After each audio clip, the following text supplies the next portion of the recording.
Hello students, good evening to all of you. कैसे हैं आप सभी लोग? उम्मीद है स्वस्थ होंगे और घर पे मन लगाकर आप पढ़ रहे होंगे।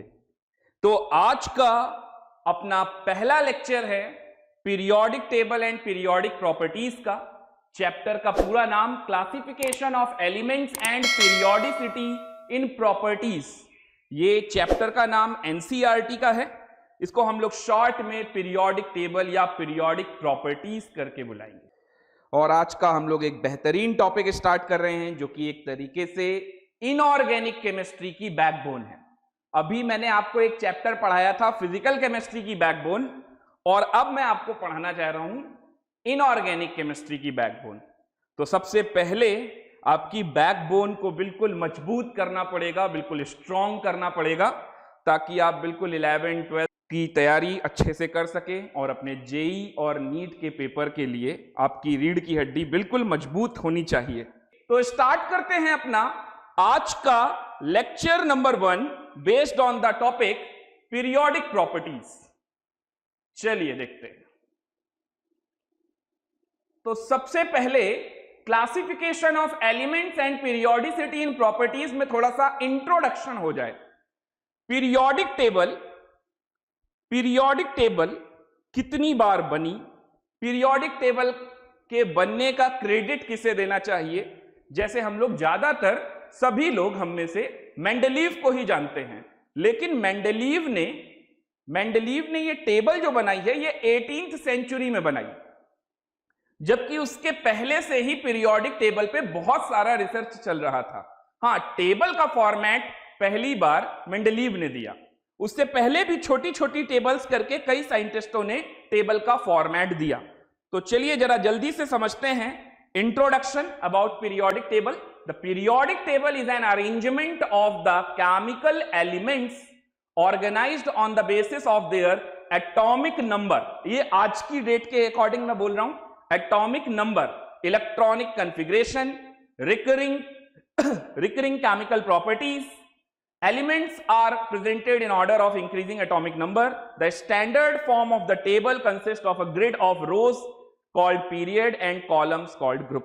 हम सब अच्छे से जानते हैं कि जो आज की डेट में long form of periodic table है, यानी जिसे हम बोलते हैं LFT, long form of periodic, LFPT, long form of periodic table. तो इस long form of periodic table में टोटल हॉरिजॉन्टल रोज कितने हैं? 7, जिन्हें हम पीरियड बोलते हैं, और 18 वर्टिकल कॉलम्स हैं जिन्हें हम ग्रुप बोलते हैं। तो IUPAC ने सबसे लेटेस्ट जो इसमें चेंजेस किए थे वो यही किए थे कि पहले के टाइम पे group first day, second day करके रोमन लेटर्स में चला करते थे, लेकिन IUPAC ने डिजिट वाइज 1, 2, 3, 4 से लेकर 18 तक के टोटल ग्रुप्स बना दिए।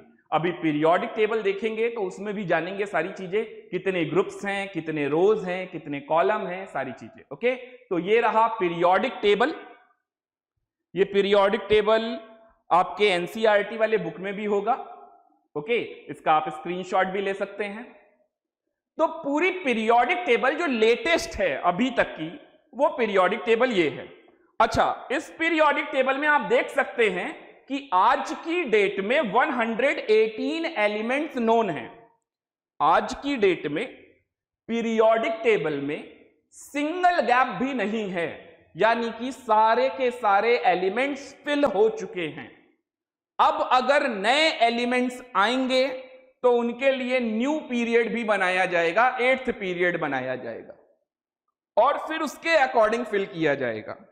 यानी कि ये पीरियोडिक टेबल फिर बेकार हो जाएगी, गलत हो जाएगी, तो न्यू पीरियोडिक टेबल आ जाएगी। बट अभी तक के अकॉर्डिंग ये हमारी लेटेस्ट पीरियोडिक टेबल है। इस पूरी पीरियोडिक टेबल में total 118 element, I repeat 118 elements known हैं। इस पूरे 118 एलिमेंट्स को एक टैबुलर फॉर्म में अरेंज किया गया, row and column wise arrange किया गया। इस पूरी पीरियोडिक टेबल में 4 मेन ब्लॉक्स हैं। आप लोगों ने 9th-10th में सब बातें सुनी भी होंगी, तो मैं बिल्कुल बेसिक लेवल से, बिल्कुल 9th-10th लेवल से ही स्टार्ट कर रहा हूं। तो पीरियोडिक टेबल में 4 मेन ब्लॉक होते हैं। ये जो लेफ्ट में आप देख रहे हैं, group number 1 and group number 2, इसको बोलते हैं हम एस ब्लॉक एलिमेंट्स, जिसमें ये lithium, sodium, potassium, rubidium, caesium, francium, beryllium, magnesium, calcium, strontium, barium और रेडियम है। ओके, तो ये लेफ्ट में एस ब्लॉक है। राइट में बोरॉन फैमिली से स्टार्ट करते हैं। Boron family, carbon family, nitrogen, oxygen, halogen और नोबल गैस, यानी ग्रुप नंबर 13 से लेकर ग्रुप नंबर 18 तक ये पूरा है पी ब्लॉक एलिमेंट्स। ये पी ब्लॉक एलिमेंट्स हैं। और मिड में ग्रुप नंबर 3 से लेकर ग्रुप नंबर 12 तक, 3 से लेकर 12 तक ये होता है डी ब्लॉक एलिमेंट्स। तो ये डी ब्लॉक एलिमेंट्स हैं। और आप लास्ट में देख सकते हैं 2 सीरीजेस बनाई गई हैं। लास्ट में 2 सीरीजेस बनाई गई हैं, lanthanide series and actinide series. इनको बोलते हैं एफ ब्लॉक एलिमेंट्स। तो टोटल SPDF 4 ब्लॉक हैं। ओके, तो इनको पूरे 118 एलिमेंट को 4 मेन ब्लॉक में डिवाइड किया गया। अब बात आती है कि इसमें एक भी सिंगल गैप नहीं है। अगर ये आप ये गैप देख रहे हो तो ये गैप नहीं है, ये एक्चुअल में बताया जा रहा है कि यहां पर एलिमेंट है La लेंथेनाइट और यहां पर एलिमेंट है AC एक्टेनाइट। La और AC दोनों ही डी ब्लॉक एलिमेंट होते हैं। अच्छे से ध्यान रखिए, La और AC ये पूछा जा सकता है, लेंथेनाइट और एक्टेनाइट कैसे होते हैं? D block element. एक्चुअल में इनको फॉलो करने वाले इनके आगे के 14 एलिमेंट, इस वाले रो में टोटल 15 होंगे। अगर आप La को छोड़ देंगे तो 14 एलिमेंट, ये 14 एलिमेंट लेंथेनाइट को फॉलो करते हैं। So they are known as lanthanum और लेंथेनॉइड्स। इसलिए यहां से लिंक करते हुए बनाया गया है, तो यहां कोई गैप नहीं है। ओके, यहां पर आप देख भी सकते हैं इसका एटॉमिक नंबर 57 है और उसके बाद 71, 57 से 71 तक ये पूरी लाइन है। तो 57 के जस्ट बाद वाला एटॉमिक नंबर क्या है? 72। जबकि यहां देखिए 39 के बाद 40 है। मे बी पॉसिबल थोड़ा सा ब्लर आपको दिख रहा हो, तो अगर ऐसा कोई भी प्रॉब्लम आ रहा है तो आप लोग अपनी एनसीईआरटी टेक्स्ट बुक की पीरियोडिक टेबल को ओपन कर सकते हैं। ओके, समझ में आ रहा है आपको? तो पूरी पीरियोडिक टेबल को 4 मेन ब्लॉक्स में डिवाइड किया गया, SPDF। कुछ लोगों का सोचना यह होगा कि ये SPDF ही क्यों हुआ? बिल्कुल सही लॉजिक है, ABCD क्यों नहीं हुआ? SPDF ही क्यों हुआ? SPDF block elements. अगर स्ट्रक्चर ऑफ एटम, जो कि अपना चैप्टर पूरा कंप्लीट नहीं हो पाया था, तो उसमें अगर आप ऑर्बिटल्स के ऊपर जाएंगे तो SPDF एक शॉर्ट फॉर्म है। SPDF का फुल फॉर्म होता है शार्प प्रिंसिपल डिफ्यूज फंडामेंटल। यानी कि यहां पर लॉजिकली ये SPDF बनाया गया है। हां, KLMNOP क्यों होता है इसका कोई रीजन मेरे पास नहीं है। यहां तक कि जिसने डिस्कवरी ये की और शेल के बारे में KLMNOP बताया, वो भी नहीं बता पाया, और जब तक उनसे पूछा जाता वो ऊपर पहुंच गए, तो उन्होंने भी KLMNOP। लेकिन KLMNOP में ऐसा कोई प्रॉब्लम नहीं है, क्योंकि KLMNOP में एक सीरीज है, KLMNOPQRST ऐसे चलता जाएगा। बट यहां SPDF नहीं समझ में आता। S के बाद P, फिर उसके बाद D आ जाता है, फिर F आ जाता है, इसका क्या मतलब है? ओके, तो आप लोग अपने नोट्स में ये फुल फॉर्म लिख लीजिएगा SPDF का, sharp principal diffuse fundamental. Okay, इस पीरियोडिक टेबल में और क्या बातें जानने लायक है? इस पूरी पीरियोडिक टेबल को 18 वर्टिकल कॉलम्स में डिवाइड किया गया, जिन्हें ग्रुप कहते हैं। 7 हॉरिजॉन्टल रोज में डिवाइड किया गया, जिन्हें पीरियड कहते हैं। First period, second period, third, fourth, fifth, sixth और सेवेंथ पीरियड। ओके, इसमें से ज्यादातर एलिमेंट्स मेटल हैं, नॉन मेटल्स इधर मिलेंगे आपको पी ब्लॉक में, और एस ब्लॉक और डी ब्लॉक में आपको मेटल्स मिलेंगे। इसके साथ साथ कुछ कुछ यहां पर मेटेलॉइड्स भी मिलेंगे।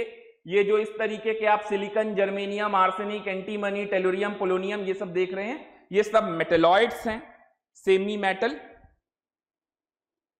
ओके, नोबल गैसेस जो कि मोनो एटॉमिक गैसेस हैं। अच्छा, एक इंपॉर्टेंट पॉइंट याद रखिएगा, यहां पर अगर आप देख रहे होंगे आपके स्क्रीन के सामने आ रहा होगा, ये रोमन लेटर्स में लिखा है फर्स्ट ए, सेकंड ए। तो जब IUPAC ने 1 से लेकर 18 तक की मार्किंग नहीं की थी, तो उससे पहले क्या होता था, ये ग्रुप को first A, second A, third A, fourth A ऐसे डिवाइड किया गया। तो आपसे एक बहुत ही इंटरेस्टिंग क्वेश्चन पूछा जा सकता है कि हर ग्रुप को उसके सब ग्रुप में डिवाइड किया गया। ग्रुप का मतलब हो गया 1 और सब ग्रुप का मतलब हो गया ए और बी। तो जैसे फर्स्ट ग्रुप है तो फर्स्ट ए और फर्स्ट बी, तो फर्स्ट बी कहां है, ये रहा। सेकेंड ग्रुप है तो सेकेंड ए, सेकेंड बी। थर्ड ग्रुप है तो थर्ड बी ये रहा और थर्ड ए ये रहा। इस तरह से हर ग्रुप को सब ग्रुप में डिवाइड किया गया। ऐसा क्यों किया गया वो भी बताऊंगा अभी। हर ग्रुप को सब ग्रुप में डिवाइड किया गया, और कौन सा ऐसा ग्रुप है जो सब ग्रुप में डिवाइड नहीं होता, तो ये एक इंपॉर्टेंट क्वेश्चन है, पूछा जा सकता है। तो वो ग्रुप है 8th और 0 ग्रुप। यहां पर आप देख सकते हैं ये 8th ग्रुप है, इसमें कोई ए बी सी नहीं है। ओके, और खुद से साइंटिस्ट ना बन जाना कि ए बी सी लिख दें। तो 8th ग्रुप में 3 वर्टिकल कॉलम हैं। आयरन वाला कॉलम है, आयरन, रूथियम और ऑस्मियम, ठीक है। ये कोबाल्ट वाला कॉलम है हमारा, कोबाल्ट, रोहिडियम, इरिडियम, और ये निकिल, प्लेटिनम, प्लेटिनम, ये वाले हैं। तो ये 3 टोटल ग्रुप्स हैं, 3 टोटल कॉलम हैं जो 8th ग्रुप के अंदर आते हैं। लेकिन इसको ए बी में तो वैसे भी नहीं कर सकते, करना था तो ए बी सी में करते, तो वो सब कुछ भी नहीं हुआ। और दूसरा 0 ग्रुप, इसको बोलते हैं नोबल गैस वाले को 0 ग्रुप। तो 8th group and 0 group are not divided into their subgroup. Remaining all are divided into their subgroup. First group, second group, third group, fourth, fifth, sixth, seventh. इतने group को सब group में divide किया गया है। Okay, यहां तक clear है? इसमें कोई डाउट? आज का लेक्चर बिल्कुल सिंपल सा है। आज अपने को पीरियोडिक टेबल की बेसिक इंफॉर्मेशंस जाननी है और पीरियोडिक टेबल का हिस्ट्री जानना है। तो मेंडलीव के पीरियोडिक टेबल के देने से पहले, जो मेंडलीव ने पीरियोडिक टेबल दी, ये पीरियोडिक टेबल मेंडलीव की बनाई हुई नहीं है। अगर मैं टैबुलर फॉर्म की बात करूं तो सबसे पहले 18th सेंचुरी के एंड के वक्त मेंडलीव ने अपनी टेबल दी थी सिर्फ 63 एलिमेंट को लेकर। 63 एलिमेंट थे तब, 118 नहीं थे। ये 118 तो पूरे कंप्लीट हुए हैं अभी 2016 में, अप्रैल का मंथ 2016 में 4 एलिमेंट डिस्कवर हुए। ओके, अदरवाइज मेंडलीव की पीरियोडिक टेबल की अगर बात करोगे तो मेंडलीव की पीरियोडिक टेबल 63 एलिमेंट से बनी थी। उसके बाद मोजले ने, हेनरी मोजले ने उसमें करेक्शन किया तो मेंडलीव और मोजले की टेबल बनी। और मेंडलीव मोजले इसलिए बोला जाता है क्योंकि पूरा रिसर्च तो मेंडलीव का ही था, उसको आगे एक्सटेंड किया मोजले ने। फिर उसके बाद बनी है ये long form of periodic table. Okay, I think सभी को मेरी बातें क्लियर हो रही हैं, सभी को अच्छे से समझ में आ रहा होगा। तो पीरियोडिक टेबल को एक 11th क्लास में एक हैवी टास्क होता है कि क्या सर पीरियोडिक टेबल लर्न करना होता है? अगर लर्न करना होता है तो उसे कैसे लर्न करेंगे, पीरियोडिक टेबल कैसे याद करेंगे। हालांकि 10th तक अगर आपको 30 तक याद है तो कोई दिक्कत नहीं है, इवन 11th तक अगर आपको 30 तक याद है तो कोई दिक्कत नहीं है। 11 12 तक भी अगर आपको 30 तक पीरियोडिक टेबल में एटॉमिक नंबर्स 30 तक अगर आपको एलिमेंट्स की पोजीशन लोकेशन मालूम है, एलिमेंट याद है, तो कोई दिक्कत होने वाली नहीं है। लेकिन मैंने कहा ना, अगर पीरियोडिक टेबल आपको पूरी लर्न होगी तो क्या होने वाला है आपके साथ, अगर आपको पूरी लर्न होगी पीरियोडिक टेबल तो आप आंसर बहुत जल्दी बता दोगे, सेकेंडों में आंसर बताओगे। जितनी देर में लोग कॉन्फ़िगरेशन करके और ये सारी चीजें जानेंगे कि वो कहां होता है कहां नहीं होता है, आप तुरंत देखते ही आंसर बता दोगे। और आपको बताऊं 12th क्लास जब 11th क्लास और 12th क्लास का अगर पूरा सिलेबस देखें, क्योंकि देखिए पीरियोडिक टेबल एक चैप्टर, तो मैं पीरियोडिक टेबल एक ऐसा चैप्टर है जो कि पूरे इनऑर्गेनिक केमिस्ट्री में यूज होगा। तो आप इसको चैप्टर भी कह सकते हो, आप इसको पूरी यूनिट कह सकते हो, इसी के अंदर तो पूरी इनऑर्गेनिक है। ये तो समझ में सबको आ रहा है। अपने को अभी पीरियोडिक टेबल पढ़ना है, तो पीरियोडिक टेबल में अभी अपने को क्या पढ़ना है, 11th क्लास में जो हम पीरियोडिक टेबल पढ़ रहे हैं इसमें हम मेन फोकस करते हैं पीरियोडिक प्रॉपर्टीज का, कि कोई अगर हमें इन एलिमेंट्स को समझाने के लिए प्रॉपर्टीज का नाम ले तो वो प्रॉपर्टीज हमें अच्छे से आनी चाहिए, वो प्रॉपर्टीज के बारे में हमें पता होना चाहिए। लाइक आयनाइजेशन पोटेंशियल क्या होता है, इलेक्ट्रॉन एफिनिटी क्या होता है, इलेक्ट्रोनिगेटिविटी क्या होता है, शील्डिंग इफेक्ट क्या होता है, इफेक्टिव न्यूक्लियर चार्ज क्या होता है। इस तरीके की प्रॉपर्टी सबसे ज्यादा इंपॉर्टेंट है। अगर मैं कहूं कि पीरियोडिक टेबल में प्योर कंसेप्चुअली अपने को पढ़ना क्या है, तो वो यही सारी चीजें पढ़नी है, पीरियोडिक प्रॉपर्टीज। इससे फायदा क्या होगा, इससे फायदा यह होगा कि जब हम डिटेल वाइज इसको पढ़ेंगे, 11th क्लास में अपने सिलेबस में एस ब्लॉक है और अपने सिलेबस में पी ब्लॉक में सिर्फ बोरॉन फैमिली और कार्बन फैमिली है। 12th क्लास में भी पी ब्लॉक है, नाइट्रोजन फैमिली से लेकर हैलोजन फैमिली और नोबल गैस भी, और डी ब्लॉक की जनरल प्रॉपर्टीज हैं। तो यानी कि ये चैप्टर इतना इंपॉर्टेंट है जो पूरी इनऑर्गेनिक केमिस्ट्री में घूमता फिरता रहेगा। इसीलिए मैंने इसको क्या बताया, बैकबोन ऑफ इनऑर्गेनिक केमिस्ट्री। ये चैप्टर और chemical bonding backbone of inorganic chemistry है। ओके, तो इसको बहुत अच्छे से पढ़ना है, बहुत ध्यान से पढ़ना है, और प्राइम फोकस होना चाहिए पीरियोडिक प्रॉपर्टीज पर। और जब आप जेई मेन या नीट का पेपर देखेंगे तो जेई मेन और नीट के पेपर में जो ज्यादातर क्वेश्चन पूछा जाता है वो कैसे पूछा जाता है, एक एलिमेंट है जिसका एटॉमिक नंबर है 64, अब ऐसे पूछ लिया गया, और यार 64 कहां पर है, तो 64 ढूंढिए कहां पर है 64। अब अगर मुझे पीरियोडिक टेबल लर्न होगी तो 64 मुझे बड़ी आसानी के साथ मिल जाएगा, मुझे समझ में आ जाएगा 64 ये रहा, जीडी यानी एफ ब्लॉक से पूछ रहा है, डी ब्लॉक से पूछ रहा है। हम ज्यादातर रट के क्या जाएंगे, एस ब्लॉक और पी ब्लॉक। सवाल क्या आएगा, जीडी नाम का एक एलिमेंट है, जीडी भी नहीं बोलेगा, एक एलिमेंट है जिसका एटॉमिक नंबर 64, 93, बताओ उसका इलेक्ट्रॉनिक कॉन्फ़िगरेशन क्या होगा, बताओ उसका ग्रुप, पीरियड और ब्लॉक क्या होगा, वो किस ग्रुप का एलिमेंट है, किस ब्लॉक का एलिमेंट है, उसका पीरियड क्या है। तो ये सारी चीजें पूछी जा सकती हैं। अब सोचिए इसी सवाल को अगर एक बच्चा समझकर और पूरा सॉल्व करके करता है तो वो पहले उसका इलेक्ट्रॉनिक कॉन्फ़िगरेशन लिखेगा, इलेक्ट्रॉनिक कॉन्फ़िगरेशन लिखने के बाद उसकी मदद से, अच्छा इलेक्ट्रॉनिक कॉन्फ़िगरेशन वो नहीं जो आप लोग 9th-10th में पढ़े थे, 2-8-18 वाला, 2n स्क्वायर रूल वाला, वो सब अब काम नहीं आएगा। इलेक्ट्रॉनिक कॉन्फ़िगरेशन के लिए आपको सीखना पड़ेगा ऑफ-बाउस प्रिंसिपल, ओके, उसके अकॉर्डिंग इलेक्ट्रॉनिक कॉन्फ़िगरेशन करना पड़ेगा, और उस इलेक्ट्रॉनिक कॉन्फ़िगरेशन की मदद से हम ग्रुप, पीरियड, ब्लॉक निकालेंगे। एक बच्चा ऐसा है जिसको पूरी पीरियोडिक टेबल लर्न है, उससे पूछा गया 64, लेकिन अब उसको यह भी आना चाहिए कि 64 नाम का एलिमेंट कहां से कहां जा रहा होगा। लर्न करने के बाद कुछ कुछ एटॉमिक नंबर को लेके शॉर्टकट अगर बना लेगा तो वो जल्दी रिस्पॉन्ड करेगा आंसर। तो पीरियोडिक टेबल लर्न करना चाहिए कि नहीं करना चाहिए? 11th क्लास में है तो जरूर करना चाहिए, और 11th क्लास में नहीं की तो बिल्कुल नहीं करना चाहिए, क्योंकि इसके बाद आपके पास टाइम ही नहीं है।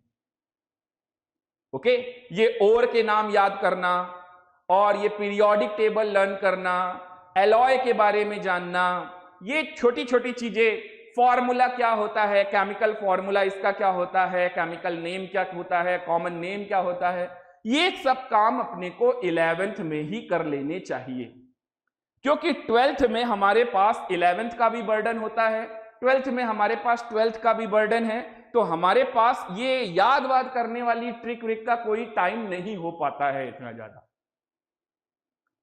ओके, मैंने एक ore of element, ore of metal का एक वीडियो भी बनाया है। ये सारा लर्निंग वाला काम आप लोग अभी से करना चालू कर दो, यानी 12th में आकर आपको ये लर्न करने वाला काम ना रहे, प्योर कॉन्सेप्चुअली आपकी पढ़ाई चल रही हो, और जो भी 12th में यूज होने वाला है वो भी चीज आपको 11th में ही तैयार होना चाहिए। तो अगले लेक्चर में हम लोग पीरियोडिक टेबल को लर्न करने का भी तरीका सीखेंगे। आज बेसिकली अपना फोकस रहेगा history of the periodic table, यानी कि मेंडलीव के टाइम से पहले कौन कौन से साइंटिस्टों का पीरियोडिक टेबल में कितना कंट्रीब्यूशन रहा और क्या क्या कंट्रीब्यूशन रहा। ओके, तो जरा हिस्ट्री पर आते हैं, और हिस्ट्री जानने से पहले लेटेस्ट से लेकर और पीछे तक सारी बातें जानते हैं। तो it is a systematic tabular form to arrange the elements for our convenience. Tabular form में क्यों बनाते हैं भाई? टैबुलर फॉर्म में इसलिए बनाते हैं क्योंकि अगर मुझसे कोई पूछे आकर कि सर क्या आपको पीरियोडिक टेबल के बारे में, एलिमेंट्स के बारे में इंफॉर्मेशन है, तो भाई 118 एलिमेंट हैं।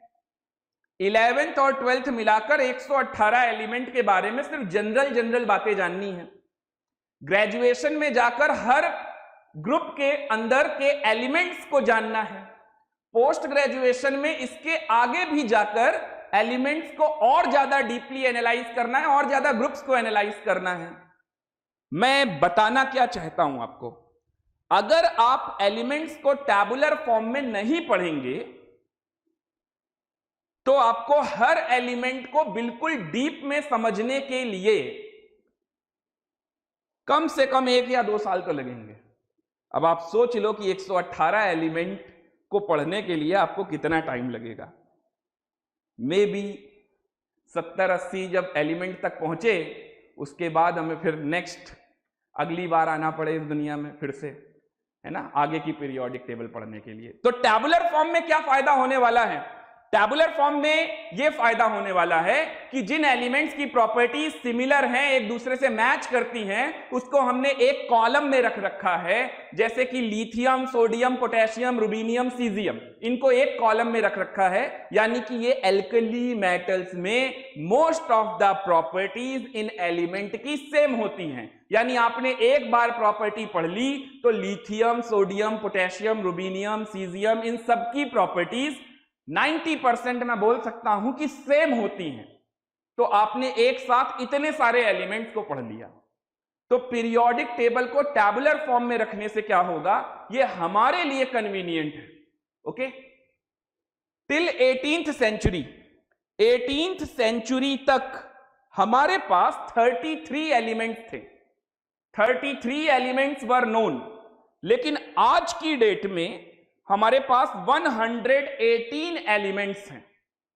118 एलिमेंट्स आर नोन। ओके, तो 18th सेंचुरी तक क्या था? 33 एलिमेंट्स, और वो 18th सेंचुरी से लेकर अब तक का सफर, तो 118 एलिमेंट आज की डेट में अपने पास आ चुके हैं। क्लियर है? लगभग 200 साल लगा पूरी पीरियोडिक टेबल को ऑर्गेनाइज करने में। शायद ही कोई ऐसा एक्सपेरिमेंट और कुछ ऐसा हो जिसमें 2 सेंचुरी लग गई हो। चलिए आगे समझते हैं। On February 1869, a Russian professor chemistry Dmitry Mendeleev completed his first periodic table in a numerous chart and 63 elements known. 63 elements, यही मैं बोल रहा था आपसे। 18th सेंचुरी के एंड में मेंडलीव ने पीरियोडिक टेबल दे दी, जो कि पीरियोडिक टेबल की हिस्ट्री में पहली बार किसी ने इतने सारे एलिमेंट्स को टैबुलर फॉर्म में अरेंज करके दिया। आज की डेट में हम जानते हैं कि मेंडलीव का जो पीरियोडिक लॉ था वो सही नहीं था, क्योंकि वो एटॉमिक मास पर बेस्ड था, जबकि करेक्ट मोजले ने बताया कि वो एटॉमिक नंबर पर बेस्ड होना चाहिए। फिर भी मोजले और बाकी सारे साइंटिस्टों से कहीं ज्यादा इंपॉर्टेंस और क्रेडिट मेंडलीव को दी जा रही है, क्योंकि उस टाइम पे ये बहुत बड़ा अचीवमेंट था। साइंटिस्टों के बहुत सारे ड्रॉबैक भी हैं, बट साइंस इसी चीज को कहते हैं कि किसी चीज की डिस्कवरी की और उसमें दूसरे ने उसमें और ज्यादा रिसर्च करके उसको और ज्यादा मॉडिफाई बनाया। अगर सोचिए एक ही चीज ये मेंडलीव हमारे दे देते, ये पीरियोडिक टेबल 63 एलिमेंट और एटॉमिक मास हम सब रट रहे होते, आगे रिसर्च ही ना होता, तो हम आज भी गलतफहमी में होते। तो कई सारे 11th के स्टूडेंट्स का ये डाउट होता है कि सर जब गलत है तो पढ़ाया क्यों जा रहा है? गलत है तो पढ़ाया इसलिए जा रहा है कि अगर मैं आपको सोचिए A to Z में सीधा Z बताऊं, Z होता है, XYZ होता है, तो आपको ABC भी जानना चाहिए। कहने का मतलब यह है कि पीरियोडिक टेबल में ये एलिमेंट यहां तक आ गए, बट इससे पहले मेंडलीव से पहले कौन कौन से एलिमेंट थे उस पर बेस्ड आ सकता है। और दूसरी चीज, ये सबको अगर हम साइड में कर दें तो बिल्कुल एक लाइन में बिल्कुल सीधा सीधा जवाब दे देता हूं। ये सब एग्जाम के पॉइंट ऑफ व्यू से इंपॉर्टेंट है, आपके 11th और 12th के बोर्ड पॉइंट ऑफ व्यू से इंपॉर्टेंट है, school examination point of view से इंपॉर्टेंट है, इसलिए इससे आपको मार्क्स मिलेंगे। मार्क्स मिलेंगे तो आप आगे आगे करके एक एक करके स्टेप आगे अपनी लाइफ में जो जर्नी है अपनी वो कंप्लीट करते रहेंगे, इससे जॉब लग जाएगी, पैसे मिल जाएंगे, ठीक है, and all that etcetera etcetera. तो सारी चीजें स्मूथली चलती रहेंगी। तो कुल मिला के सिलेबस में है तो पढ़ना है। चलिए आगे बढ़ते हैं। मेंडलीव ने जो पीरियोडिक टेबल दी तो 63 एलिमेंट की जो इनकी पीरियोडिक टेबल थी वो पूरी फिल नहीं थी, उसमें कुछ कुछ गैप्स थे। ये गैप के बारे में हम लोग आगे डिस्कस करेंगे। तो मेंडलीव की पीरियोडिक टेबल में कहीं कहीं पर सर्टेन गैप थे। वो गैप इसलिए थे क्योंकि उसके ऊपर रखे हुए जो एलिमेंट्स थे उनके साथ वहां पर कोई एलिमेंट ऐसा नहीं आ रहा था जिसकी प्रॉपर्टीज सिमिलर मैच हो सके, लेकिन आगे के एलिमेंट्स इन्हें मिल गए जिनकी प्रॉपर्टीज मैच हो रही थी। तो उन सभी एलिमेंट्स को इन्होंने अरेंज किया और 63 एलिमेंट्स को लेकर इन्होंने पीरियोडिक टेबल दी। इसी वजह से सर्टेन गैप आ गए। और इन्होंने जो पहली पीरियोडिक टेबल दी थी वो किस पर बेस्ड थी? Increasing order of atomic mass, not atomic number. ये ध्यान रखिएगा आप अच्छे से, ओके। चलिए अब बात करते हैं थोड़ा लेटेस्ट की। पुरानी बात तो बहुत कर ली, 18th सेंचुरी भी देख लिया और 1869 भी देख लिया। तो अब आ जाते हैं 2015 में। 2015 तक अपने पास 114 एलिमेंट्स आ गए, यानी 114 एलिमेंट्स नोन हो गए। इसमें 1 से लेकर 112 यानी एटॉमिक नंबर 1 से लेकर 112 तक थे, और साथ में 2 एलिमेंट और थे, 114 एंड 116, ओके।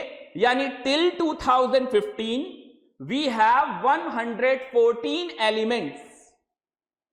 114 एलिमेंट्स में atomic number 114 and atomic number 116 ये 1999 में डिस्कवर हुआ था। 1999 में डिस्कवर हुआ था। 114 का सिंबल है Fl, फ्लेरोवियम, और 116 का सिंबल है Lv, लिवरमोरियम। तो 1 से लेकर 112 ये टोटल हो गए 112 एलिमेंट, और इसके साथ 114 एंड 116, तो टोटल हो गए 114 एलिमेंट्स। अब कौन कौन से रह गए? 2015 तक में भी अभी भी कितने एलिमेंट रह गए? तो जो एलिमेंट रह गए जिनकी डिस्कवरी नहीं हो पाई, ऐसा नहीं है कि पीरियोडिक टेबल में तब क्या करते थे, तब गैप रखते थे, पहले तो गैप रखते थे, बाद में IUPAC ने क्या किया, उसका नॉमेनक्लेचर बना दिया। आज भी आप लोग अपने NCERT की पीरियोडिक टेबल में देखते होंगे, वो पूरे 118 एलिमेंट आपको नहीं दिखते होंगे, तो कहीं कहीं पर आप देखो 7th पीरियड में लास्ट में UUT, UNQ, UUS ऐसे करके लिखा होगा। वो नॉमेनक्लेचर जब आपको समझाऊंगा तो सारी बातें अच्छे से क्लियर हो जाएंगी। तो अभी कौन से एलिमेंट रह गए जिनकी डिस्कवरी नहीं हो पाई? उनका एटॉमिक नंबर है 113, 15, 17 एंड 18।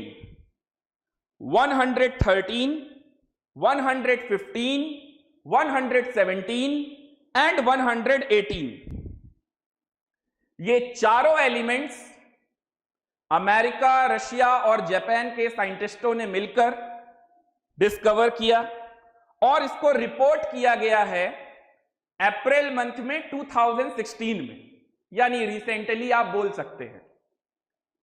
तो इन 2016 4 न्यू एलिमेंट्स डिस्कवर्ड, इसको थोड़ा सा सही कर लीजिएगा, कुछ गलत हो गया है, discovered, okay, by the scientist of America, Russia and Japan. उनका एलिमेंट का एटॉमिक नंबर 113, 15, 17 एंड 18 है।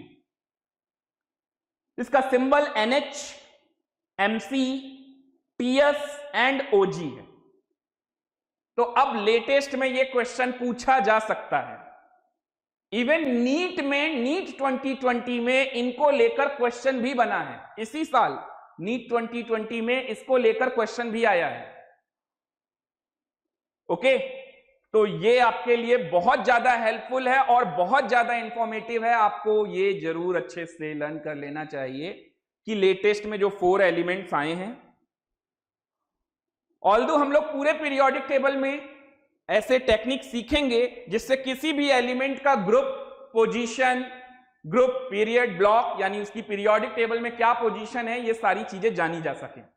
सिर्फ इन्हीं की नहीं, सभी के लिए जानेंगे। ओके, इनके पूरे नाम क्या है? निहोनियम, जिसको अभी तक UUT कहा जाता था, सिंबल बन गया NH। मॉस्कोवियम, UUP बोलते थे, सिंबल बन गया MC।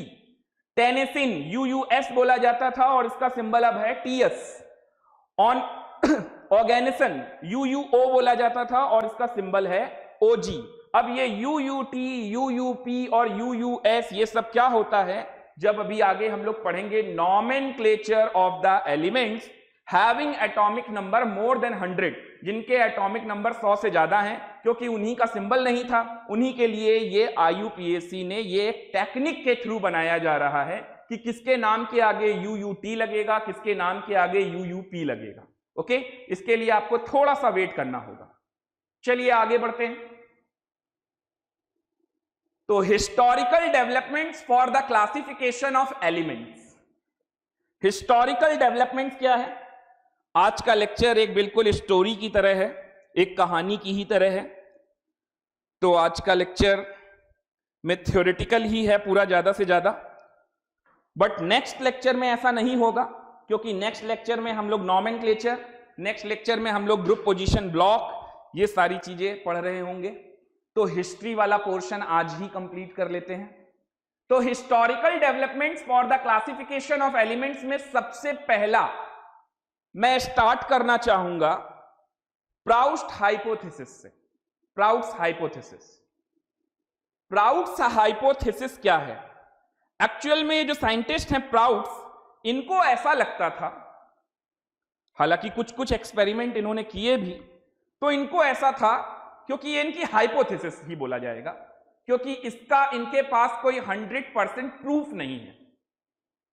ओके, इसलिए डिस्कार्ड भी कर दिया गया।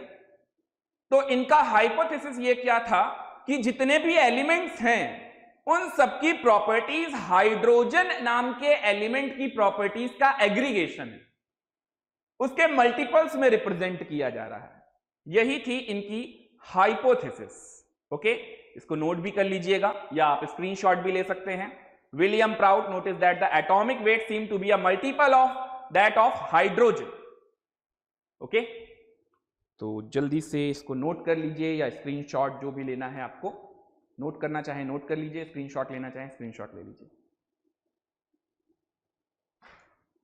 तो यहां पे विलियम प्राउट से स्टार्ट किया मैंने।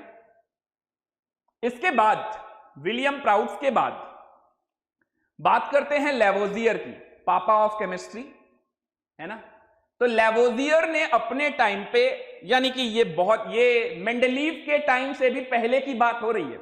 मेंडेलीव ने 1869 में जाकर अपनी पीरियोडिक टेबल को पब्लिश किया है, अपनी पीरियोडिक टेबल को बनाया है, और ये 1869 से पहले की बात हो रही है। तो तब एलिमेंट्स को किसी ने 2 एलिमेंट, किसी ने 10 एलिमेंट, किसी ने 12 एलिमेंट, किसी ने 4 एलिमेंट्स, ऐसे कर करके उन एलिमेंट्स के बारे में सोचना चालू किया। बल्कि ये एलिमेंट्स की कहानी उससे भी पहले की है, जब इनऑर्गेनिक में एलिमेंट्स की डिस्कवरी की जा रही थी। लेकिन हम लोग उतना पीछे नहीं जाना चाहते हैं, हम लोग सिर्फ उसकी बात करेंगे जिन्होंने पीरियोडिक टेबल में एलिमेंट्स या टैबुलर फॉर्म में कुछ अरेंजमेंट किया है, सिर्फ उनके बारे में पढ़ रहे हैं। इसीलिए मैंने प्राउट से ही उठाया। तो लेवोजियर ने क्या किया, लेवोजियर ने अपने टाइम पे एलिमेंट्स को कैटेगराइज करना चालू किया। उसने कैटेगरी बनाई मेटल और नॉन मेटल की।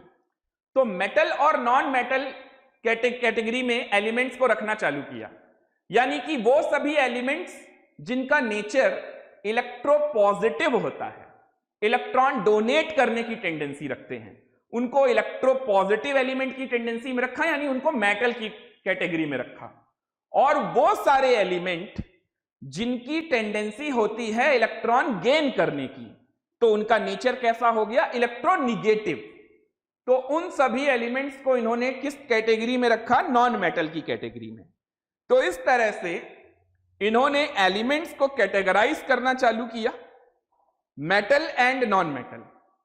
हालांकि ये जो मेटल और नॉन मेटल में इस तरह से इन्होंने रखना चालू किया, कुछ टाइम के बाद जब मेटेलॉइड्स आ गए, तो मेटेलॉइड्स के बाद इनका ये कॉन्सेप्ट पूरी तरह से सही नहीं माना गया, क्योंकि मेटेलॉइड्स ऐसे एलिमेंट होते हैं जो मेटल और नॉन मेटल दोनों की ही प्रॉपर्टी शो करते हैं। फिर इनका ये कॉन्सेप्ट पूरी तरह से सही नहीं हो पाया। ओके, तो ये आप नोट करके लिख भी लीजिएगा, but it was discarded after the discovery of metalloids. It was discarded after the discovery of metalloids. यहां तक कोई डाउट, कुछ पूछना चाहेंगे आप लोग? तो लेवोजियर ने एलिमेंट को मेटल और नॉन मेटल की कैटेगरी में रखा, लेकिन उसके बाद मेटेलॉइड भी आने लगे। ओके, तो मेटेलॉइड के आने के बाद ये 100% सही तो नहीं माना गया। चलिए आगे बढ़ते हैं। फिर थर्ड है डॉबर्नियर, डॉबर्नियर law of triad. So what is triad? Triad is a collection of 3 things. 3 के ग्रुप में सेट करना, उसको क्या बोलते हैं, ट्रायड बोलते हैं। Collection of 3 elements, collection of 3 things, ये क्या कहलाएगा, ट्रायड। तो डॉबर्नियर का लॉ ऑफ ट्रायड क्या था? तो इन्होंने देखिए एलिमेंट्स को 3 के सेट में बनाना चालू किया। तो इनका कहना यह था कि अगर मैं एलिमेंट्स को उनके इंक्रीजिंग ऑर्डर ऑफ एटॉमिक मास में अरेंज करूं, एलिमेंट्स को इंक्रीजिंग ऑर्डर ऑफ एटॉमिक मास में अरेंज करूं, तो पहले वाले और आखिरी वाले एलिमेंट्स का, ये कोई भी नहीं ले सकते आप पहला और आखिरी, क्योंकि यहां पर एक कंडीशन लगी है, इंक्रीजिंग ऑर्डर ऑफ एटॉमिक मास।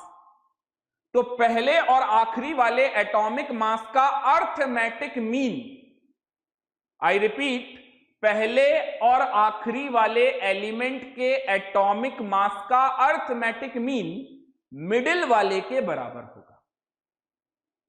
चलिए देखते हैं कैसे। तो सबसे पहले तो आप लिख लीजिए, according to this law, if elements are arranged in increasing order of their atomic mass, group of 3 elements जिसे ट्रायड भी कहते हैं, then the atomic mass of the middle element is the atomic mass of the arithmetic mean of first and last element. Okay, तो यही था हमारा डॉबर्नियर का law. अब चलिए देखते हैं एग्जाम्पल के थ्रू कि ये डॉबर्नियर लॉ ऑफ ट्रायड आखिर कैसे लगता है।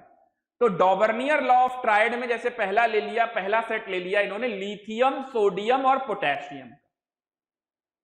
ये lithium, sodium, potassium increasing order of atomic मास में रखे गए हैं। एटॉमिक नंबर सिर्फ आपके इंफॉर्मेशन के लिए लिखा है मैंने, कंफ्यूज मत होना। 7, 23, 39। तो अगर मैं 7 और 39 का अर्थमेटिक मीन निकालूंगा तो कितना आएगा? 23, जो कि मिडिल वाले के बराबर हो गया। फॉर्मूला हिट हो गया और डॉबर्नियर रातों रात चमक गए, है ना। चलिए और देखते हैं और कोई कलेक्शन इन्होंने बनाया हो। बेरिलियम, मैग्नीशियम और कैल्शियम।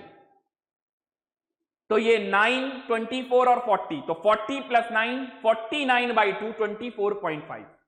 0.5 का हेर फेर आया, लेकिन चलिए खैर जाने देते हैं।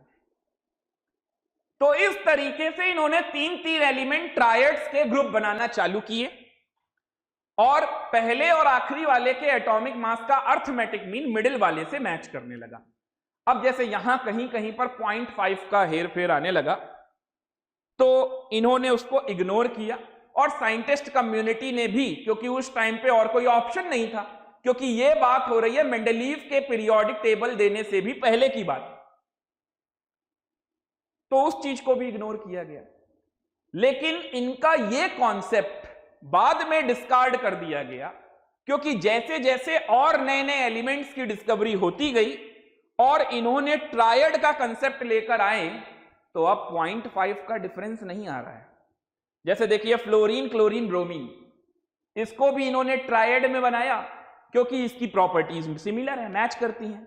तो 80 + 19, 80 + 19/2 किया तो 49.5 आया। और देखिए मिडिल वाले के एटॉमिक मास, मिडिल वाले एलिमेंट का एटॉमिक मास 35.5। तो भाई अब तो इग्नोर भी नहीं किया जा सकता, इतना बड़ा डिफरेंस कौन इग्नोर करेगा? समझ में आ रहा है? बट फिर भी मैं इन सभी के रिसर्च को कोई चैलेंज नहीं कर रहा हूं, क्योंकि इन्होंने अपना रिसर्च वर्क उस टाइम पे किया है जिस टाइम पे कोई एसेट्स नहीं थे। आज की डेट में हम लोगों को कुछ भी प्रॉब्लम होता है तुरंत गूगल सर्च करते हैं, इधर वाली किताब देख ली, उधर की कोई किताब देख ली, लाइब्रेरी ढूंढ लिया। ये लोग जब बैठकर अपना रिसर्च वर्क कर रहे थे, तो क्योंकि बुक्स तो इन्होंने ही लिखी हैं, तो ये कहां जाते देखने? तो इनके लिए तो कुछ भी नहीं था। इसलिए मेरे मन में इनके लिए बहुत रेस्पेक्ट है, क्योंकि इन लोगों ने उस टाइम पे बहुत सारा रिसर्च वर्क किया। आज की डेट में देखिए इतना रिसर्च वर्क नहीं है, जबकि हमारे पास अच्छे खासे संसाधन हैं। ओके, हाँ ये चीज जरूर है कि जैसे जैसे आगे का टाइम आता गया, नए नए एलिमेंट्स आते गए, तो नए नए एलिमेंट्स के आने पर हमें यह पता चला कि पुराने कॉन्सेप्ट में खामियां क्या थी, कमियां क्या थी, और कमियां तो जरूर दूर होनी चाहिए।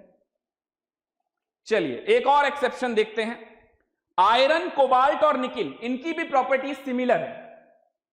आयरन, कोबाल्ट, निकिल, इनकी भी प्रॉपर्टीज सिमिलर है। अगर मैं 56 और 58.69 का अर्थमेटिक मीन निकालूं तो 57.35 आएगा, जबकि यहां पर 58 आ रहा है। तो ये, हालांकि मैं इसको भी रख सकता हूं 0.5 ही है। तो इस तरीके से बाद में कुछ एक्सेप्शंस बनने लग गए, क्योंकि डिफरेंस 0.5 से कहीं ज्यादा डिफरेंस आने लग आ गया, और जब डिफरेंस 0.5 से ज्यादा आने लग गया तो उसको राउंड ऑफ भी नहीं किया जा सकता था।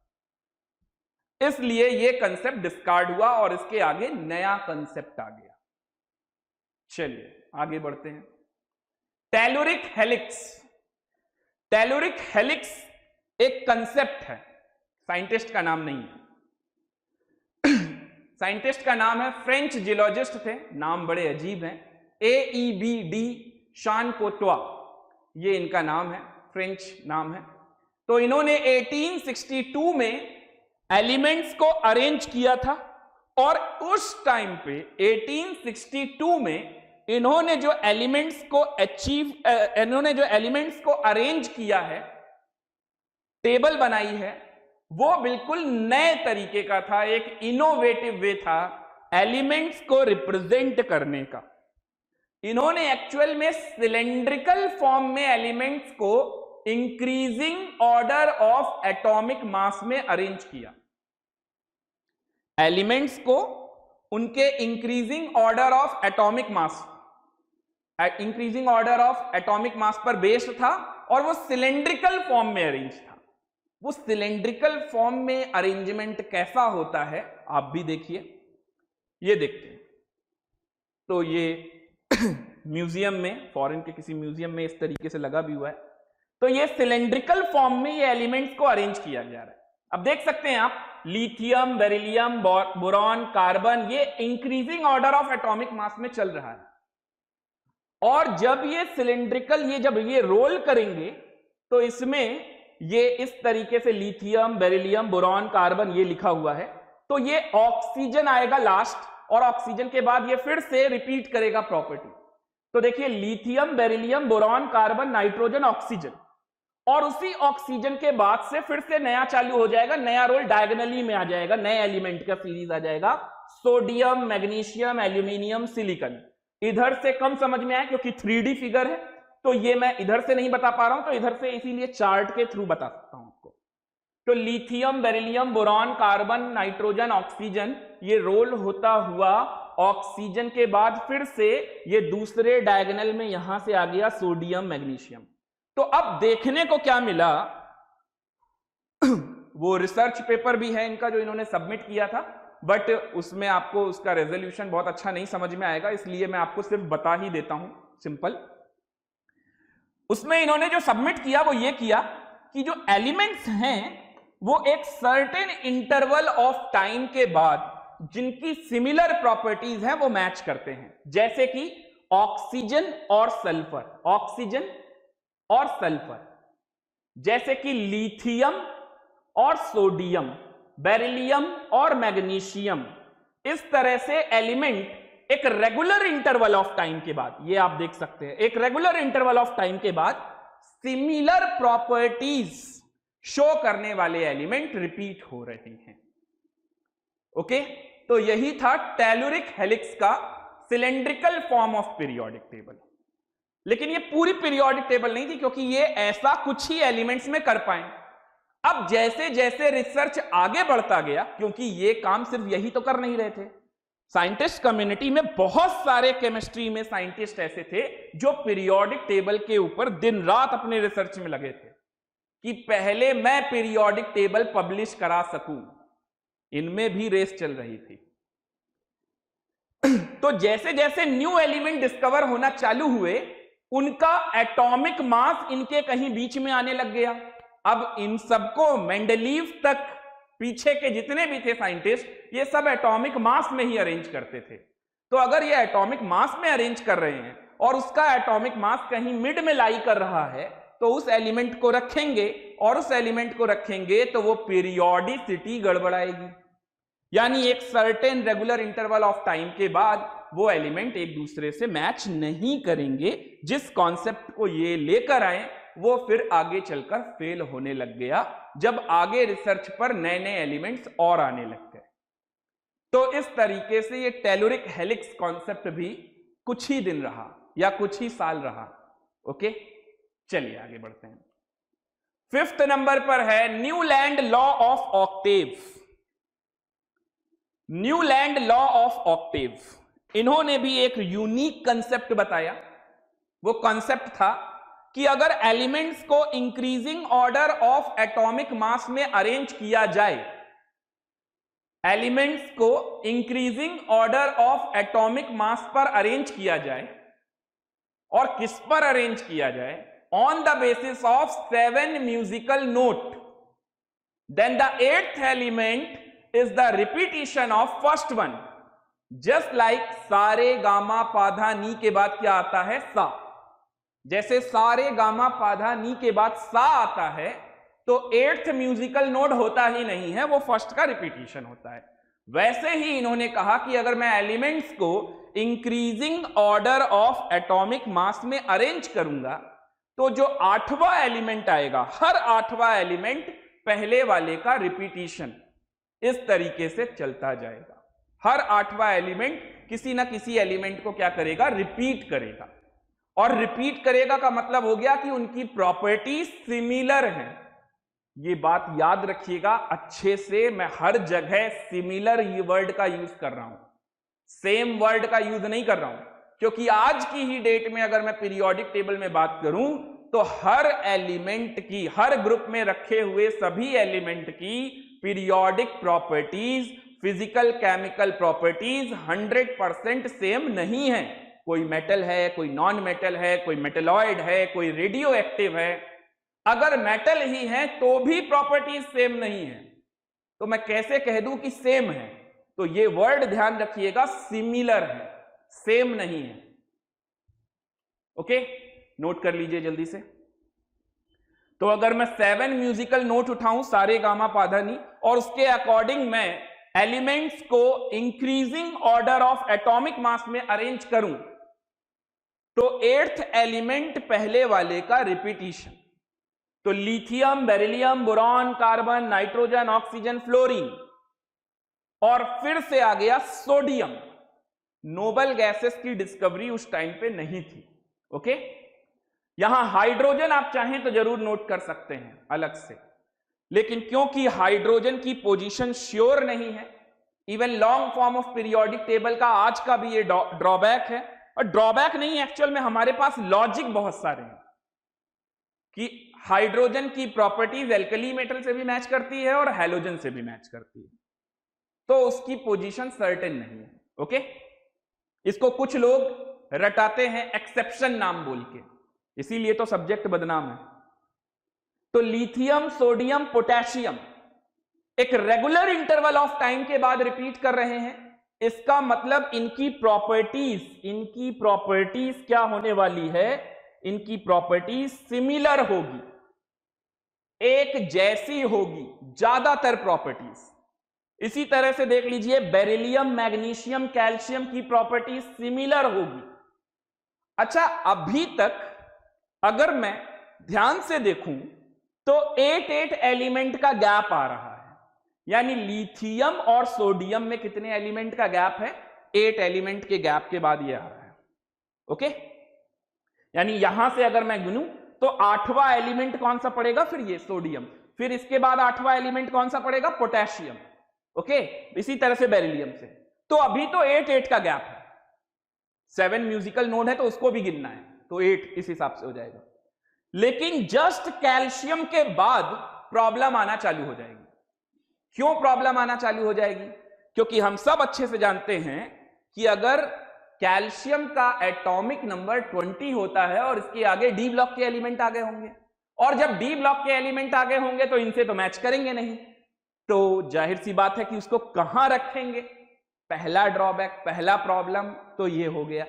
और दूसरा कि उनको कहां रखेंगे, और दूसरा ये कि जब इसके बाद के जो एलिमेंट्स आएंगे अगर उसको उसके नीचे लगा भी देंगे जिनकी सिमिलर प्रॉपर्टीज है, जैसे कार्बन, सिलिकॉन के नीचे जर्मेनियम रख दिया मान लीजिए, तो बाकी का गैप कहां लेकर जाएंगे? तो इसलिए कैल्शियम के आगे इनका कॉन्सेप्ट भी चल नहीं पाया, डिस्कार्ड कर दिया गया। ओके, ये सब ऐसा नहीं था कि आज इन्होंने रिसर्च दिया और कल किसी ने खड़े होकर बोल दिया अरे भाई तुमने तो गलत किया था और ये गड़बड़ हो गया। ये इनकी सालों की मेहनत है। हम लोग नॉर्मली 11th-12th में पढ़ते वक्त सिर्फ रिजल्ट की तरफ देखते हैं, इसके पीछे कौन कौन से रिसर्च हैं, इसके पीछे कौन कौन से एक्सपेरिमेंट हैं, इस पर ध्यान नहीं देते। तो काफी टाइम बाद जब आगे के साइंटिस्टों ने नए एलिमेंट्स को लेकर आगे का रिसर्च किया तब कंट्राडिक्शन पैदा हुए, और जब कंट्राडिक्शन पैदा हुए तो यह ढूंढा गया कि सही क्या है, फिर डिस्कार्ड हुआ। ओके, ये बिल्कुल बेसिक से इंफॉर्मेशन होनी चाहिए, अदरवाइज कोई भी फिल्म बना देगा है ना, और कहेगा यार पीरियोडिक टेबल में ये भी है वो भी है, फिर टीचर पढ़ाते क्यों हैं? तो मैं इस लेक्चर के थ्रू आपको कोशिश करूंगा सारी चीजें समझाने की कि क्यों पढ़ाते हैं, और क्यों पढ़ाते हैं का तो बताया मैंने आपको।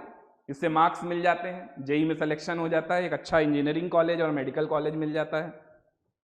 और पढ़ना जरूरी क्यों है ये भी बताया आपको। हर एक चीज का पूरा नॉलेज होना चाहिए, बेटर है। ओके, तो ये न्यू लैंड वाला पार्ट यहां तक नोट कर लीजिए जल्दी से। यहां तक किसी को कोई डाउट? यहां तक किसी को कोई डाउट? थोड़ा जल्दी जल्दी नोट करते जाइए, और अगर किसी का कोई डाउट हो तो कमेंट बॉक्स में जरूर टाइप कीजिए आप जल्दी से। 5th नंबर के बाद आते हैं नेक्स्ट 6th नंबर में। अच्छा, इनका ड्रॉबैक वो तो मैंने आपको बता ही दिया ड्रॉबैक क्या है, फिर भी आप नोट कर लीजिए। Valid up to calcium, it work for lighter element. Lighter element कहा जा रहा है 1 से लेकर 20 तक के एटॉमिक नंबर के लिए आसानी के साथ वर्क कर रहा था, लेकिन उसके आगे जैसे ही डी ब्लॉक एलिमेंट आ गए तो वहां पर वर्क करना बंद हो गया। ओके ये भी बात मैंने आपको बता दी। Till that time noble gases are not discovered. Up to calcium there is a gap of 8 elements, but after that there is a gap of 18 elements. तो इसी वजह से डिस्कार्ड कर दिया गया। तो ये ड्रॉबैक था, लिमिटेशंस थी। ओके चलिए आते हैं next, Lothar Meyer curve. Lothar Meyer curve, तो ये लोथर मेयर कर्व क्या है? लोथर मेयर और मेंडलीव के बारे में बताना चाहूंगा। तो लोथर मेयर और मेंडलीव दोनों का रिसर्च लगभग सेम टाइम पे स्टार्ट हुआ था, और ये दोनों एक दूसरे के कॉम्पिटिटर भी थे, क्योंकि जल्दी कौन पब्लिश करता है पीरियोडिक टेबल को ये जानना था। और इनमें से शायद अगर एक इंसिडेंट लोथर मेयर के साथ ना हुआ होता तो आज की डेट में हम मेंडलीव को इतना ना जानते जितना कि लोथर मेयर को जानते, क्योंकि लोथर मेयर ने बड़ा बेसिक पे वर्क किया था। प्रॉपर्टीज ऑफ द एलिमेंट को ले लेकर उसने पीरियोडिक टेबल को पूरा अरेंज करना चालू किया था।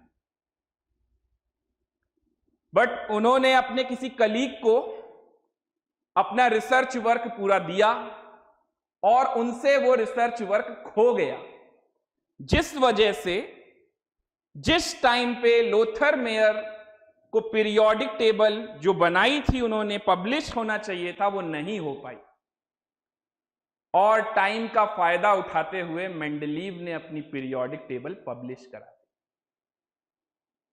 चलिए देखते हैं। He calculated the atomic volume of elements in solid state.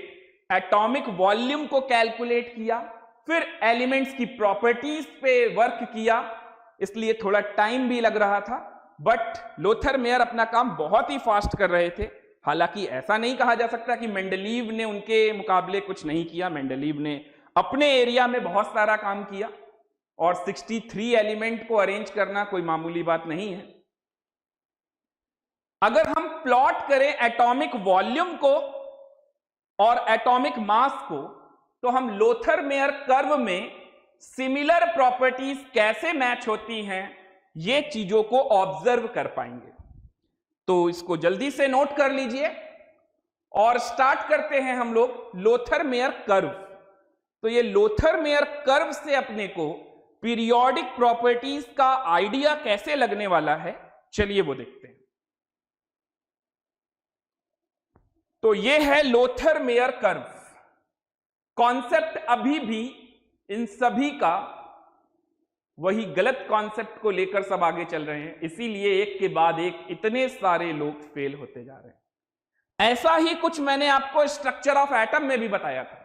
Structure of atom में भी जब तक क्वांटम मैकेनिक्स नहीं आया, जब तक क्वांटम के ऊपर बात नहीं हुई, श्रोडिंगर वेव इक्वेशन तक नहीं आए, तब तक सारे के सारे साइंटिस्ट इलेक्ट्रॉन की एग्जैक्ट लोकेशन ढूंढने में ही लगे हुए थे, और इसी वजह से एक के बाद एक सभी के एटॉमिक मॉडल फेल होते जा रहे थे। अगर वो इलेक्ट्रॉन की एग्जैक्ट लोकेशन की बजाय इलेक्ट्रॉन के पाए जाने की मैक्सिमम प्रोबेबिलिटी पे रिसर्च कर रहे होते तो शायद सबने ज्यादा से ज्यादा सक्सेस पाली होती।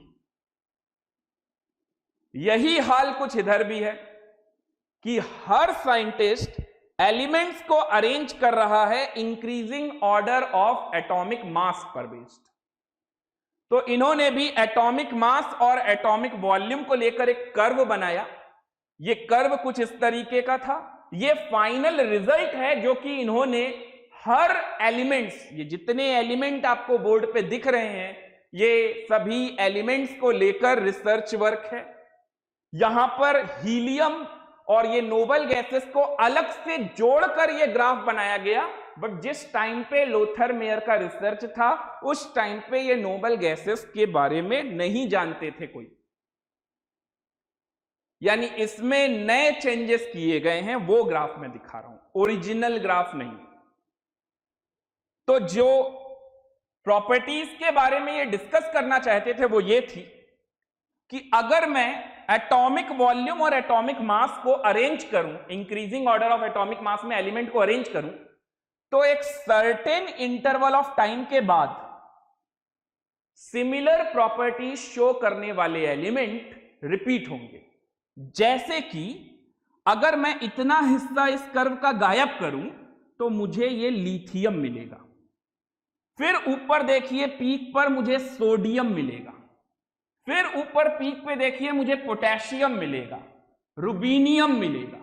तो एक सर्टेन इंटरवल ऑफ टाइम के बाद पीक पर आने वाले जो एलिमेंट्स हैं इनकी प्रॉपर्टीज कैसी है, सिमिलर।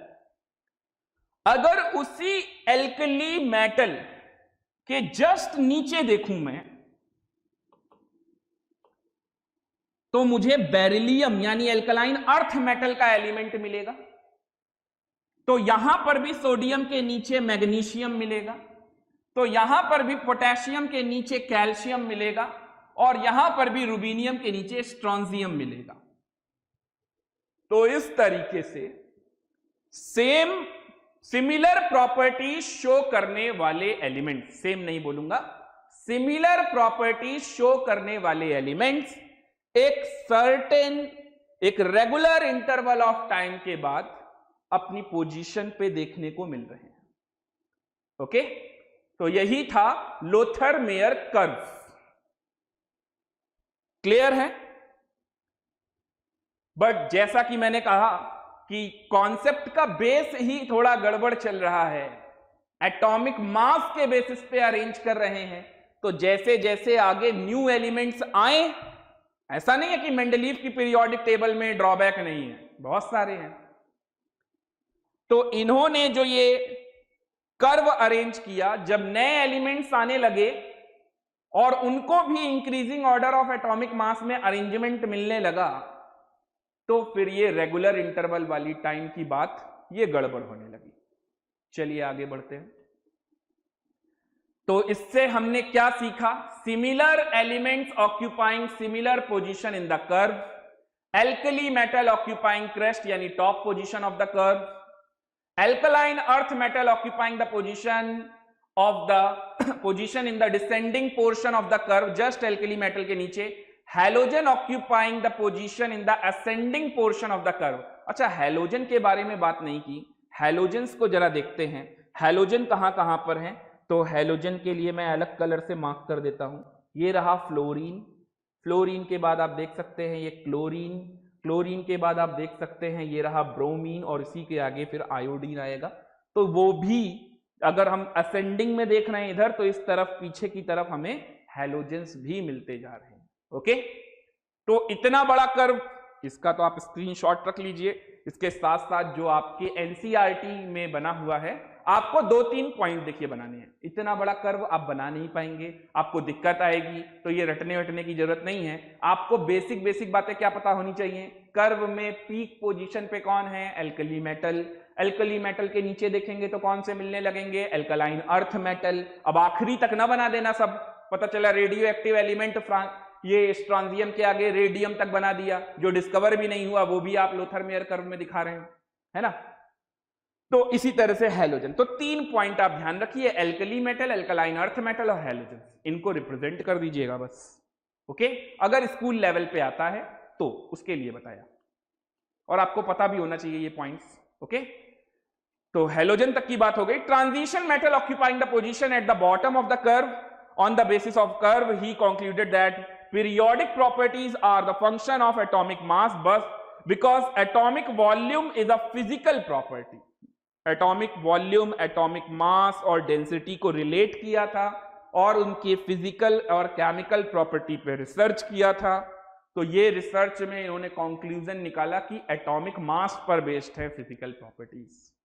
ओके, तभी तो आगे मेंडलीव ने लॉ भी क्या दिया, the physical and chemical properties are the periodic function of their atomic mass. Okay, चलिए आगे बढ़ते हैं। फिर लोथर-मेयर कर्व में लोथर-मेयर से रिलेटेड कुछ इंफॉर्मेशन जो मैंने आपको बताया वही यहां पर लिखा है, आप पढ़ सकते हैं इसको। 1 मिनट का टाइम दे रहा हूं, अच्छे से पढ़ लीजिए। जो दुखद घटना लोथर-मेयर के साथ हुई थी उसका जिक्र मैंने यहां पर किया भी है। ओके, रीड कर लिया, आगे बढ़ा जाए। काफी टाइम हो गया है और अपना हिस्ट्री लगभग एंड पे ही है। चलिए मेंडलीव वाली बातें और आपको बता देता हूं लोथर-मेयर कर्व के बाद। Mendeleev's periodic law. According to this law, the physical and chemical properties are the periodic function of their atomic mass. Atomic mass पर based properties के बारे में इन्होंने बताया और इन्होंने सबसे पहली बार 63 एलिमेंट्स को लेकर पीरियोडिक टेबल बनाई। इन्होंने जो पीरियोडिक टेबल बनाई उसमें 8 वर्टिकल कॉलम थे, 8, और तब रोमन लेटर में ही ग्रुप के नाम लिखे थे, first, second, third, fourth, fifth, 6, 7, 8, और 12 हॉरिजेंटल रोज थी। इनकी जो पहली पीरियोडिक टेबल थी उसमें 8 वर्टिकल कॉलम एंड 12 हॉरिजेंटल रोज थी। ओके, तो ये पीरियोडिक लॉ क्या है, मेंडलीव का पीरियोडिक लॉ, ये इंपॉर्टेंट है, आपसे पूछा जा सकता है, इसको जरूर नोट कर लीजिए। The physical and chemical properties are the periodic function of their atomic mass. Okay, इन्होंने जो पहली पीरियोडिक टेबल दी उसमें 63 एलिमेंट्स थे, 8 वर्टिकल कॉलम्स थे जिन्हें ग्रुप कहते हैं, और 12 हॉरिजेंटल रोज थी। तो वो पीरियोडिक टेबल क्या थी, वो ये थी, देखिए। ऑक्साइड के बेसिस पे इन्होंने ऑक्साइड की प्रॉपर्टीज को भी लिया है, उसी पर बेस्ड भी लिखा है। तो ग्रुप 1, 2, 3, 4, 5, 6, 7 और 8 इस तरह से अरेंज किया। आज की डेट में जो हम फर्स्ट ए और फर्स्ट बी पढ़ते हैं, जिसको सब ग्रुप में डिवाइड किया गया, फर्स्ट ए तो हो गया ग्रुप नंबर 1 और फर्स्ट बी क्या हो गया, ग्रुप नंबर 11, कॉइनेज मेटल। तब उस टाइम पे जब इन्होंने टेबल दी थी, तब उस टाइम पे आप देख सकते हैं एल्कली मेटल और कॉइनेज मेटल सबको एक साथ रखा था। बाद में इसी को स्प्लिट कर दिया 2 पार्ट में, first A and first B, second A and second B, इस तरह से स्प्लिट किया। ओके, ये आपको नोट करने की जरूरत नहीं है, जस्ट इंफॉर्मेशन के लिए है, तो आपको पता होना चाहिए कि जो मेंडलीव ने पहली बार पीरियोडिक टेबल दी थी वो 63 एलिमेंट को लेकर दी थी। वो कैसी थी, तो वो आपको अगर ये विजुअलाइज हो जाएगा तो बहुत अच्छा लगेगा, आपको भी समझ में आने लगेंगी चीजें, कुछ हवा में नहीं चल रहा होगा। अच्छा, ध्यान दीजिए, यहां पर जो मेंडलीव ने पीरियोडिक टेबल बनाई उसमें कहीं कहीं पर गैप है, जिसका जिक्र मैंने पहले किया था। तो आप देख सकते हैं यहां पर गैप आया, फिर यहां पर गैप आया, इस तरह से कहीं कहीं पर गैप आ रहा है, सर्टेन गैप, क्योंकि इनकी प्रॉपर्टीज दूसरे नीचे वाले से तो मैच हो नहीं रही है। ओके, और उस टाइम पे नोन भी नहीं है, और जो नोन है उनकी प्रॉपर्टीज किसी और से मैच हो रही है, तो गैप छोड़ना ही पड़ेगा, ऑब्वियस सी बात है। तो सर्टेन गैप है। अब ये जो गैप है इसको इन्होंने क्या कहा वो भी समझते हैं। उसको इन्होंने एक वर्ड का यूज किया, इका। इका का मतलब आगे वाला, जैसे इका एल्यूमिनियम, तो एल्यूमिनियम के नीचे रखे वाले एलिमेंट की डिस्कवरी नहीं हो पाई, तो इन्होंने कहा इका एल्यूमिनियम का मतलब एल्यूमिनियम के आगे आने वाला। यह भी एक इंपॉर्टेंट क्वेश्चन बन सकता है, जेईई मेन में भी आ सकता है और नीट में भी आ सकता है। तो आपसे पूछा जा सकता है इका एल्यूमिनियम को क्या कहते हैं, ओके, इका सिलिकॉन को क्या कहते हैं, इस तरह से आपसे पूछा जा सकता है। सिलिकॉन के नीचे देखिए, आज की डेट में हम लोग जानते हैं जर्मेनियम होता है, इका सिलिकॉन को क्या कहते हैं, ऐसे पूछा जा सकता है। ओके, अगर ये थोड़ा सा ब्लर दिख रही हो इमेज तो इसको एक सही तरीके से भी बनाया, ये ओरिजिनल था तो ये आपके लिए जानना जरूरी है, आप ऐसे भी देख सकते हैं, ये थोड़ा साफ सुथरे तरीके से बनाई गई है, और ये वो सर्टेन गैप हैं जो आप ब्लैंक देख रहे हैं।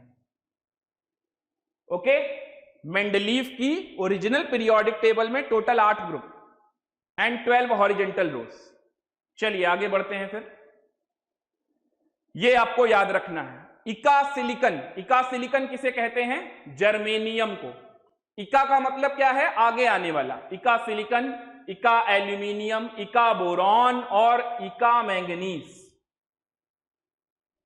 ओके, तो यहां तक नोट कर लीजिए जल्दी से, और आज के लेक्चर को हम यहीं पे फिनिश करते हैं, आज के लेक्चर को यहीं पे एंड करते हैं। ओके, तब तक के लिए गुड नाइट, शुभ रात्रि, शब्बा खैर, good by two all of you.